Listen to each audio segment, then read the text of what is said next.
नीलाञ्जनसमाभासं रविपुत्रं यमाग्रजं छायामार्तण्डसम्भूतं तं नमामि शनिश्चरम्। नमस्कार प्यारे दर्शकों, मैं पंडित संजय घिल्डियाल शास्त्री स्वागत करता हूं आपका एक और नई वीडियो में। आज बात करते हैं मेष राशि की।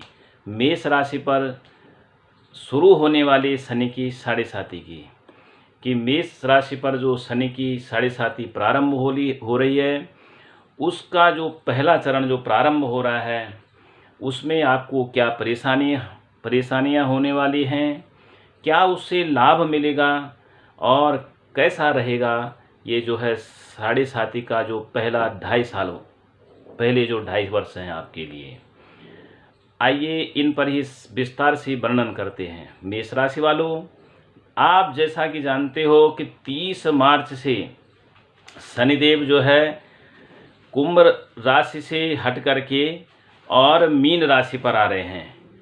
तो मीन राशि पर जब आ रहे हैं तो मीन राशि पर आने के कारण जो है वो आपकी कुंडली में जो है शनिदेव जो है यहाँ 12वें स्थान पर आ रहे हैं। ये कुंडली के हिसाब से समझते हैं तो यहाँ वो 12वें स्थान पर आपकी कुंडली में शनिदेव आ रहे हैं मीन राशि में।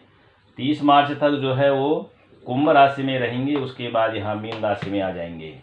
आपकी कुंडली में, किसी की भी कुंडली में शनि जब जो है 12वें भाव में गोचर करता है तो वो जो है वहाँ से साढ़े साती प्रारंभ हो जाती है और 2.5 वर्ष वो यहाँ 12वें भाव में रहेंगे, 2.5 वर्ष वो आपकी राशि में रहेंगे और 2.5 वर्ष आपकी अगली राशि में जब रहेंगे तो उसी को साढ़े साती कहा जाता है। वही जो है साढ़े साती उसी को कहा जाता है। 2.5 साल के जो है 3 चरण जो होते हैं उसके, तो वही 7.5 साल जो होते हैं उसी को साढ़े साती कहा जाता है। तो ये जो पहला चरण साढ़े साती का आपकी राशि पर लग रहा है मेष राशि पर, तो ये जो है आपकी गोचर में आपकी राशि से 12वें राशि में आ रहा है, 12वें भाव में आ रहा है। देखो, पहले मैंने आपको कई वीडियो में बताया है कि ये गोचर के हिसाब से जो है साढ़े साती का प्रारंभ हो रहा है। जो आपकी जन्म कुंडली है उसमें शनिदेव किस अवस्था में है, कहाँ पर बैठे हुए हैं, वो पीड़ित अवस्था में हैं, शुभ फल देने की अवस्था में हैं, शत्रु राशि में हैं, मित्र राशि में हैं, अथवा शत्रुओं से पीड़ित हैं या बलवान होकर के बैठे हुए हैं, वो सारी अवस्थाएं जब देखी जाती हैं, समझी जाती हैं, तब जाकर के साढ़े साती का भी हम सही फलादेश किसी विशेष कुंडली में कर सकते हैं। तो उसके विषय में मैंने पीछे कई वीडियो डाली हैं कि आप भी खुद अपनी जन्म कुंडली को देख सकते हो कि आपकी कुंडली में शनि किस अवस्था में बैठे हुए हैं, पीड़ित अवस्था में अथवा बलवान अवस्था में हैं। शनिदेव जो है आपको शुभ फल देने की अवस्था में है, अर्थात या फिर जो है अशुभ फल देने की अवस्था में वहाँ पर आपकी कुंडली में बैठे हैं। बात करते हैं गोचर की। गोचर में शनिदेव जो है आपकी राशि से 12वीं राशि में आ रहे हैं, यानी आपकी कुंडली में जो है 12वें भाव में शनिदेव आ रहे हैं। कुंडली का या गोचर का जो 12वां भाव होता है वह खर्चे का होता है, विदेश का होता है, हॉस्पिटल का होता है, मोक्ष का होता है, आँख से संबंधित कोई दिक्कत का ये जो है 12वां भाव होता है। तो अब शनिदेव वहाँ पर क्या करेंगे? शनि के साथ में जो है मंगल की वैसे भी शत्रुता है और मेष राशि का जो स्वामी है वो है मंगल। मेष राशि का स्वामी मंगल हो गया।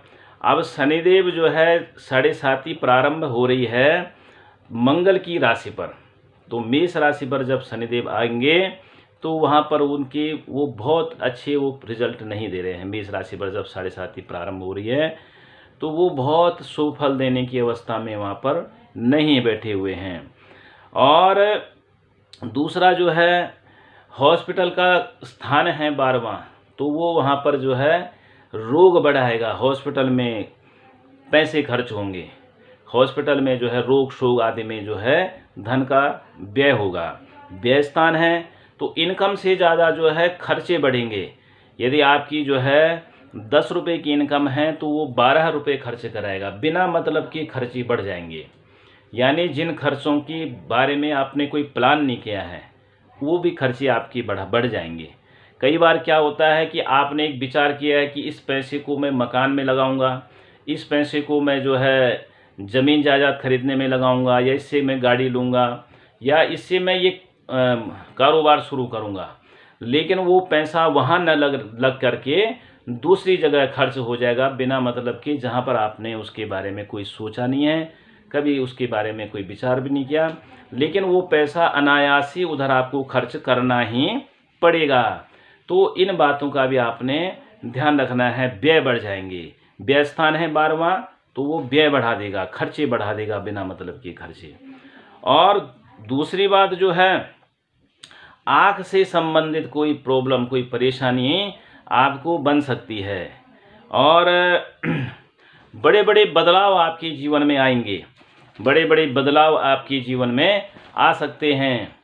जैसे कि अभी तक आपका बहुत अच्छा जो पीरियड चल रहा था, अच्छा सुगमता से आपका जीवन चल रहा था, लेकिन उसमें अचानक ही बदलाव आ जाएगा। आपको जो है मन में जो है धर्म के प्रति भी जो है नफरत होने लग जाएगी कि मैं पूजा पाठ कर रहा हूँ, यज्ञ अनुष्ठान कर रहा हूँ, फिर भी मुझे फ़ायदा नहीं हो रहा है, और मंदिर जाने का मन नहीं करेगा, पूजा पाठ से मन ऊब जाएगा।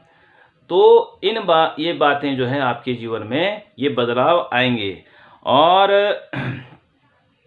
विदेश से जो व्यक्ति लाभ प्राप्त करता है, विदेश में जो जाता है, विदेश से जो आता है और विदेश से जो धन कमाता है, यानी अपने देश से बाहर जो समुद्र पार जा रहा है और वहाँ से किसी का जो है व्यापार बंधा हुआ है, तो उसके लिए ये समय जो है अनुकूल रहने वाला है। 12वां स्थान विदेश से लाभ प्राप्त कराता है, हवाई सफ़र आपका जो है बढ़ा देगा। तो जो इन चीज़ों में पैसे लगाते हैं या जिनका ऐसे व्यापार चल रहा है विदेशों से, तो वो व्यापार में आपको लाभ प्राप्त हो सकता है। और स्वास्थ्य का ध्यान रखें और धर्म से जुड़े रहें। धर्म के संबंध में आपके मन में जो है गलत धारणाएं बनती जाएंगी, आप जो है धर्म से ऊब जाओगे, लेकिन उसमें जो है ये नहीं करना, क्योंकि नकारात्मक ग्रह है शनि, वो जो है तो न्यायिक ग्रह, न्याय देने वाला है, लेकिन जब आपके कुछ कर्म गलत हो गए हैं तो वो फिर नकारात्मक मन बनाएगा, नकारात्मक बुद्धि बनाएगा, नकारात्मक विचार बनाएगा। तो फिर भी जो है मन को कंट्रोल रखते हुए सकारात्मक विचार रखने हैं, पॉजिटिव जो है विचार रखने अपने मन में। और इन सब चीज़ों को से अब क्या आप बचाव कैसे करें उसके बारे में समझते हैं। तो यदि आप इनसे पीड़ित हो गए हैं, आपकी कुंडली में शनिदेव किस अवस्था में हैं, कैसे हैं, यदि वो शुभ अवस्था में होंगे तो आपको शुभ फल भी दे सकते हैं। ऐसे नहीं कि ये सारी जो मैंने आपको नकारात्मक चीज़ें बताई, नेगेटिव बातें बताई, ये सब घटेंगी, नहीं, इससे उलट भी हो सकता है। क्योंकि यदि आपकी कुंडली में शनि बहुत अच्छी अवस्था में हैं और आपके कर्म सही ठीक ठाक हैं, तो शनिदेव जो है आपको राजा भी बना देंगे 7.5 वर्षों में। पहले शुरू के 2.5 वर्षों में ही आपके जीवन में बड़ा बदलाव आ जाएगा। जो व्यापार नहीं चल रहा था उसमें व्यापार बढ़ जाएगा, खर्चे बढ़ेंगे, लेकिन खर्चे आएंगे, जब पैसा आएगा तब बढ़ेगा। तो इसलिए जो है बड़े बदलाव ऐसे भी आ सकते हैं। तो कुंडली में शनिदेव किस अवस्था में बैठे हैं, यदि आप समझना चाहते हैं, कुंडली का सही विश्लेषण करवाना चाहते हैं, तो आप हमसे संपर्क कर सकते हैं। आपकी कुंडली का सही विश्लेषण करके और आपको सही मार्ग दिखाया जाएगा, सही तरीके से आपको बताया जाएगा। आपकी व्यापार से संबंधित, आपकी स्वास्थ्य से संबंधित, आपकी मानसिक स्थिति से संबंधित जो भी दिक्कत हैं, सबका आपको जो है बढ़िया ढंग से जो है उसका विश्लेषण बताया जाएगा। तो इन सब बातों को जो है आपको समझना पड़ेगा। और उपाय क्या करें, तो उपाय में जो है आपने क्या करना है कि शनिवार का जो है आप व्रत रख सकते हैं। शनिवार को जो है आप शनिदेव की मूर्ति की आपके सामने शनि का कोई मंदिर होगा तो शनि की शिला में आप तेल अर्पण कर सकते हैं। छाया दान कर सकते हैं, छाया दान, आप जो है किसी कटोरी में जो है तेल रख करके उसमें अपनी छाया देखें और शनिवार को उसको दान कर सकते हैं। काले वस्त्रों का दान कर सकते हैं, काली उड़द का दान कर सकते हैं। जल अपने सिर के ऊपर से 7 मुट्ठी जो है उड़द घुमा करके जो है बहते हुए जल में आप डाल सकते हैं। और सबसे अच्छा उपाय है कि शनि के जो है मंत्रों का आप जप करवाइए। 23,000 जो है जप होता है शनि के मंत्रों का, उसका जप आप करवाइए। और साथ में भगवान शंकर का रुद्राभिषेक किसी विद्वान वैदिक ब्राह्मण से करवाइए। या फिर जो है आप हनुमान जी के उपासक हैं तो हनुमान जी की आराधना करिए। हनुमान जी का जो है रक्षा कवच का आप पाठ करिए और हनुमान चालीसा का, सुंदरकांड का आप पाठ करिए। हनुमान गायत्री मंत्र का आप जप करिए, तो इससे निश्चित ही आपको जो है फल मिलेगा, अच्छा रिजल्ट मिलेगा और साढ़े साथी से होने वाले दुष्प्रभावों से आपका बचाव होगा।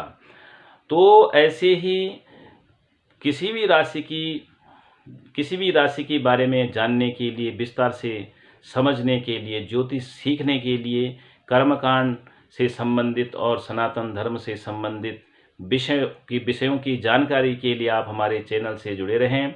जिसने भी सब्सक्राइब नहीं किया है वो सब्सक्राइब करें, शेयर करें। जय श्री राम।